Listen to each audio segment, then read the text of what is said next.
singing reverberates from this small wooden church in the mountains of East Tennessee, inside a century-old kind of worship. Why don't you begin to pray and seek the face of God and begin to seek His mighty power?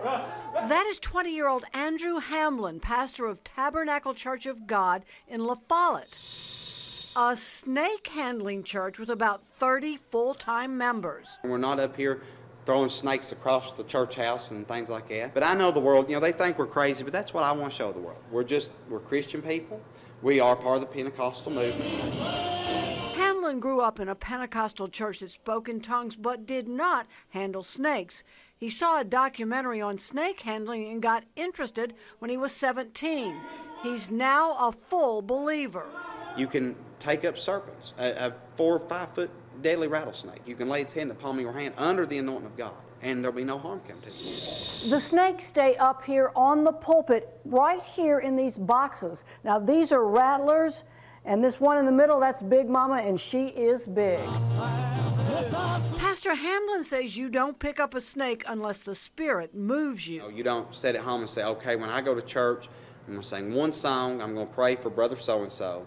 When I get finished praying for brother so-and-so, I'm going to go handle 2 rattlesnakes and a copperhead. I'm going to put them up, and then I'm going to shout a while, and then we'll go home. You don't do that. You just, we're led by the Spirit of God.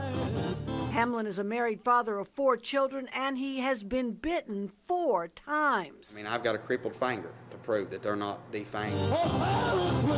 He almost died from one of the bites. Memorial Day weekend, one of Hamblin's mentors and friends, Reverend Randy Wolford, was bitten by a rattler and died the next day. Wolford's father, also a preacher, died from a rattlesnake bite in the 1980s. The way he died, that was pre-appointed before the foundation of the world. What it means to me is that just shows the ones that does believe in it that this is not a game. That this is not something you play with. Hamblin and his followers are part of a new generation of serpent-handling Christians.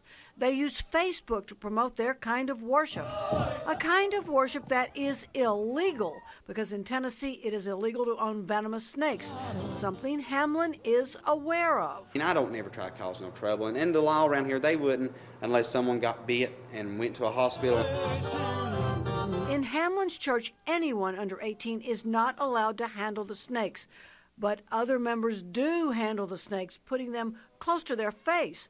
During this service, some of the women wept, while others danced, shook tambourines, or spoke in tongues. Hamblin says all are welcome here. I'll welcome anybody that will treat you good. We want to love everybody, because that's what God is. God is love.